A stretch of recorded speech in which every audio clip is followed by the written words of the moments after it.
বেগুন পোড়াচ্ছ? হ্যাঁ, আর দেখ একবার টমেটোটা দিয়ে দিলাম।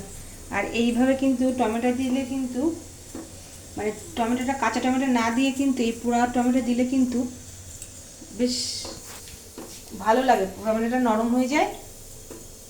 আর এই খোসাটা যেহেতু মোটা, এই খোসাটা উঠে যায়, বেশ ভালো হয়।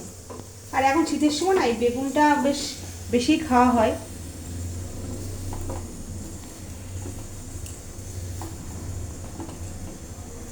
অনেকে আবার রুটি দিয়ে খায়, অনেকে কি আমাদের বাড়িতে আবার সবাই রুটি দিয়ে খেতে পছন্দ করে। আমার আবার রুটির থেকে কিন্তু ভাতের সাথে বেশি ভালো লাগে। আজকে রাতে রুটি করো তাহলে?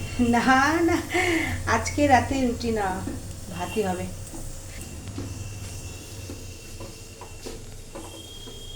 বেগুন পোড়াটা কিন্তু বেশ ভালো লাগে। বেগুন জিনিসটাই আমার পছন্দের জিনিস। আমাদের বাড়িতে আবার সবাই বেগুন ভালো খায় না, মানে আমার জন্যই বেসিক্যালি আসে।